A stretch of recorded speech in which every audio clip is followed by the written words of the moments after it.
السلام علیکم ورحمۃ اللہ وبرکاتہ۔ محمد عربی سٹوریز میں خوش آمدید۔ میرے چینل کو سبسکرائب کر دیں۔ کتاب محمد عربی، مصنف محمد عنایت اللہ سبحانی، باب نمبر 5، طوفانی کشمکش۔ انشاءاللہ آج ہم صفحہ نمبر 95 to 102 اس کتاب کو پڑھیں گے۔ بسم اللہ الرحمن الرحیم۔ کافر ہاتھ دھو کر پیارے نبی صلی اللہ علیہ وآلہ وسلم اور ساتھیوں کے پیچھے پڑے رہے، چنانچہ وہ بڑی بے دردی سے ستاتے، گالیاں دیتے، پتھر برساتے اور اپنی ذلیل حرکتوں کی ایسی نمائش کرتے کہ شرافت نے کبھی تو آنکھیں بند کر لیں اور کبھی کانوں میں انگلیاں دے لیں۔ رقیہ اور ام کلثوم رضی اللہ تعالی عنہما آپ صلی اللہ علیہ وآلہ وسلم کی دو بیٹیاں تھیں جو عتبہ اور عتیبہ کو بیاہی تھیں۔ عتبہ اور عتیبہ ابو لہب کے بیٹے تھے اور باپ ہی کی طرح یہ دونوں بھی اسلام کے کٹر دشمن تھے۔ چنانچہ ایک زمانے تک یہ نیک بیویوں کا ناک میں دم کیے رہے اور کڑوی باتوں سے ان کے دل چیرتے رہے، مگر بدنصیب ابو لہب کو اس سے بھی تسکین نہ ہوئی اور اس نے ان بیٹیوں سے ان کو جدا کر دیا۔ پھر چونکہ وہ پیارے نبی صلی اللہ علیہ وآلہ وسلم کے پڑوس میں رہتا تھا، اس لیے اس کا وجود آپ کے لیے ایک مستقل درد سر تھا۔ حد یہ ہے کہ آئے دن وہ آپ کے دروازے پر کوڑا کرکٹ پھینک دیتا اور کبھی غلاظت میں لا کر ڈال دیتا۔ اس کی بیوی ام جمیل بھی کچھ کم نہ تھی، یہ راستے میں کانٹے بچھا دیا کرتی۔ دشمنوں کا آپ صلی اللہ علیہ وآلہ وسلم کے ساتھ یہ برتاؤ تھا، مگر اس پر بھی آپ نے شرافت کا دامن کبھی ہاتھ سے نہ چھوڑا اور ان کی بدتمیزی کا جواب ہمیشہ عالی ظرفی اور خوش اخلاقی سے دیا۔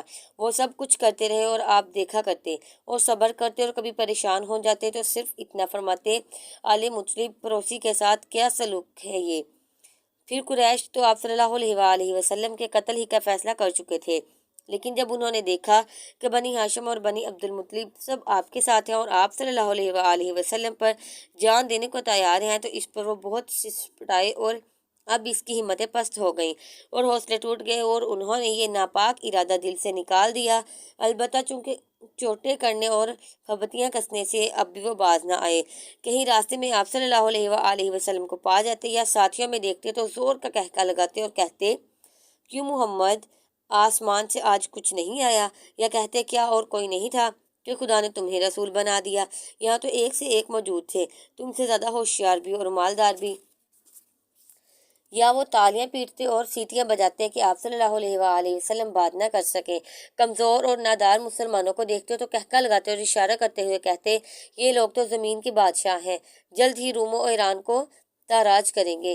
آپ صلی اللہ علیہ وآلہ وسلم کا سب سے بڑا دشمن ابو جہل تھا، دشمنی میں ایک دم دیوانہ تھا اور شرافت و وقار سے بالکل ہی بے گانہ۔ آپ صلی اللہ علیہ وآلہ وسلم کے لیے ہر برا کام اسے گوارا تھا، چنانچہ جہاں پاتا وہ آپ کو ستاتا، اوروں کو بھی آپ صلی اللہ علیہ وآلہ وسلم کے خلاف اکساتا۔ آپ نماز پڑھتے تو کچھ اوباشوں کو ساتھ لے کر خوب ہنسی اڑاتا اور دعوت و تبلیغ کا کام کرتے تو گنڈوں کو جمع کر کے کہکا لگاتا اور بار بار لوگوں سے کہتا، محمد صلی اللہ علیہ وآلہ وسلم کے پرزے اڑاؤ، پھر چین کی بنسی بجاؤ۔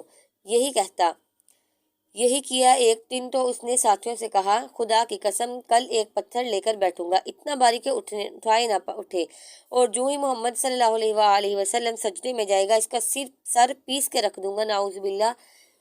پھر چاہے تم لوگ میرا ساتھ دو یا چھوڑ کر الگ ہو جاؤ، آل مناف بھی جو کچھ کریں گے دیکھا جائے گا۔ ساتھیوں نے بھی خوب ہمت افزائی کی اور جوش دلاتے ہوئے بولے، توبہ توبہ، ہم لوگ ساتھ چھوڑ سکتے ہیں؟ اس طرح سے تو آپ بالکل بے غم رہیے اور جو جی میں آئے بے درک کیجیے۔ چنانچہ صبح ہوئی تو ابو جہل نے ایک بھاری پتھر لیا اور کعبہ کے پاس انتظار میں بیٹھ گیا اور قریب ہی ساتھی بھی بیٹھ گئے۔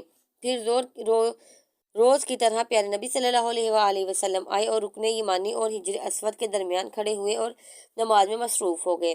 پھر یوں ہی آپ صلی اللہ علیہ وآلہ وسلم سجدے میں گئے، ابو جہل نے پتھر اٹھایا اور آپ کی طرف بڑھا۔ ساتھی چپ چاپ بیٹھے رہے اور غور سے دیکھتے رہے کہ کیا ہوا۔ کتنا عجیب منظر تھا یہ! ایک دشمن خدا اس سر کو کچلنے جا رہا تھا جو سر خدا کے قدموں کو چھو رہا تھا اور اس وجود کو مٹانے جا رہا تھا جس کا نگہبان خود خدا تھا۔ ساتھی ہونے والے حادثے پر نظریں جمائے دھڑکتے ہوئے دل سے ابو جہل کو دیکھ رہے تھے۔ اچانک کیا دیکھتے ہیں کہ وہ لوٹ پڑا، چہرہ اترا ہوا اور آنکھیں چڑی ہوئی تھی اور ہاتھ میں پتھر جوں کا توں تھا۔ ساتھی حیران ہوئے، بڑھ کر انہوں نے کہا، ارے ابو الحکم، یعنی ابو جہل، کیا ہوا کیا ہوا؟ ابو جہل کانپتے ہوئے، ارے تم کو کچھ نہیں دیکھا؟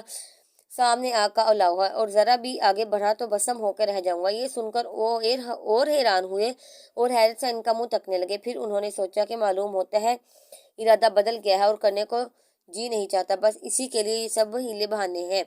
چنانچہ ایک ساتھی تو جوش سے بے تاب ہو گیا اور فوراً اس نے وہی پتھر اٹھایا اور اسی ارادے سے آپ کی طرف بڑھا، مگر کچھ ہی دور گیا تو اس کے قدم رک گئے۔ پھر وہ لوٹ پڑا، لوگوں نے دیکھا اس کا چہرہ بھی اترا ہوا اور خوف سے آنکھیں پتھرائی ہوئی تھی۔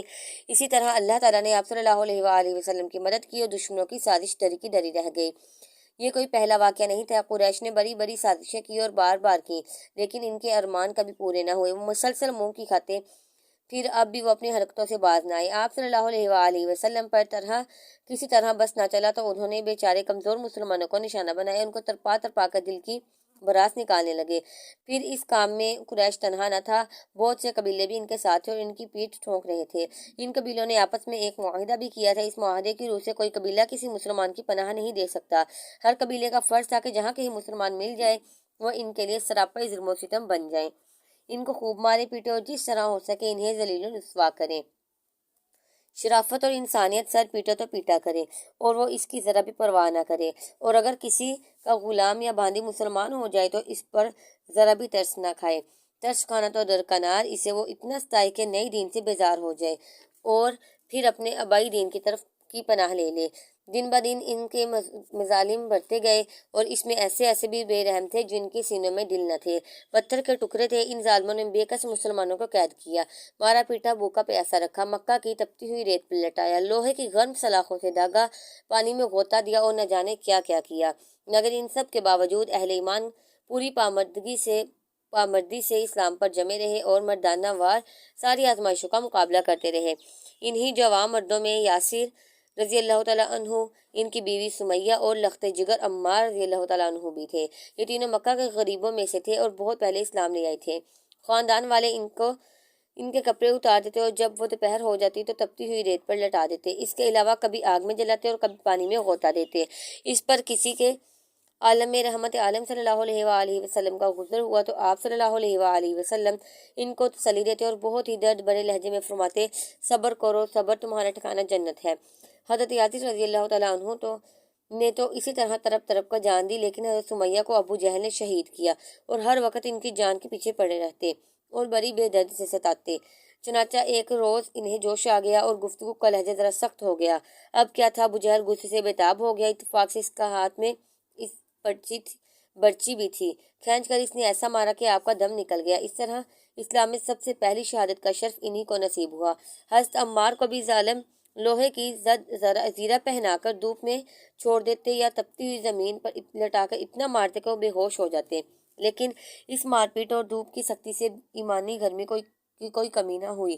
انہی جوان مردوں میں حضرت خباب بھی تھے، یہ انمار کے غلام تھے۔ انمار روز لوہے کی سلاخیں گرم کرتی اور ان کے سر پر رکھ دیتی، اس کے علاوہ اور نہ جانے کیا ان پر ستم ہوئے۔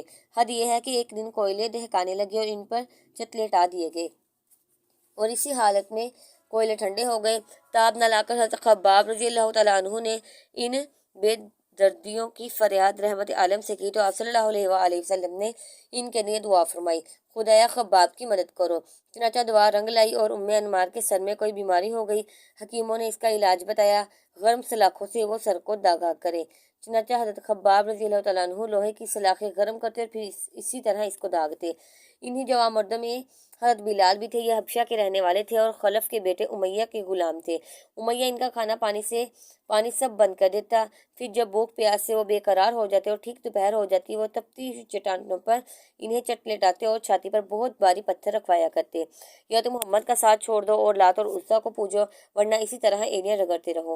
حضرت بلال رضی اللہ تعالیٰ عنہ یہ سارے مظالم سہتے اور اس وقت بھی زبان مبارک پہ یہی الفاظ ہوتے، احد احد، ایک ہے بس ایک ہے۔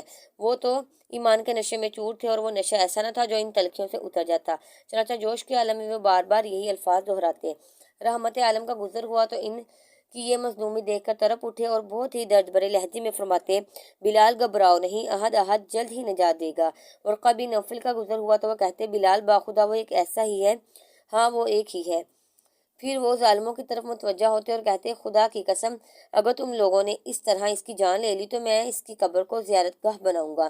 غرض حضرت بلال رضی اللہ تعالیٰ عنہ یہ سختیاں جھیلتے رہے اور صبر کرتے رہے۔ بالآخر ایک دن حضرت ابو بکر امیہ کے پاس گئے اور بولے ارے تجھ کو ذرا بھی خدا کا ڈر نہیں کہ اس بیچاروں کو مار ڈالے؟ وہ بولا تم نے ہی تو اس کو بگاڑا ہے، اب تم ہی بچاؤ۔ حضرت ابو بکر رضی اللہ تعالیٰ عنہ نے فرمایا میرے پاس ایک مشرک غلام ہے، تو اسے لے لو اور اسے مجھے دے دے۔ وہ بولا چلو منظور ہے، لے جاؤ اسے۔ اس طرح حضرت ابو بکر نے اپنا غلام امیہ کو دے دیا اور اس سے حضرت بلال کو لے لیا اور آزاد کر دیا۔ صرف حضرت بلال ہی رضی اللہ تعالیٰ عنہ ہی نہیں، اور نہ جانے کتنے غلام تھے جو مسلمان ہو گئے تھے اور اس جرم میں بے رحم آقاؤں کی صفاقیوں کا نشانہ بن رہے تھے۔ حضرت ابو بکر رضی اللہ تعالیٰ عنہ ان مظالم کو دیکھ کر تڑپ اٹھتے، آخر ان سے رہا نہ گیا اور سب کو خرید کر انہوں نے آزاد کر دیا۔ یہاں تک کہ ایک دن ان کے باپ نے کہا بیٹے تم تو بہت کمزور غلام آزاد کر رہے ہو، ذرا ایسے غلام آزاد کرو جو بہادر اور طاقتور ہوں کہ وقت پڑے تو کچھ کام بھی آ سکے اور مصیبت میں تمہاری مدد کر سکے۔ حضرت ابو بکر نے جواب دیا ابا جان میرا مقصد تو صرف اللہ کو خوش کرنا ہے۔ بارگاہ خداوندی میں یہ سب بہت پسند آئی اور وہی ہوئی سورہ لیل کی آیت ہے اور کسی کا اس کے ذمہ کوئی احسان نہیں ہے جس کا بدلہ دیا جا رہا ہو، اسے بس اپنے بلند و برتر رب کی خوشی حاصل کرنی ہے اور وہ جلد ہی راضی ہو جائے گا۔ آج کے لیے اتنا ہی، جزاک اللہ خیر۔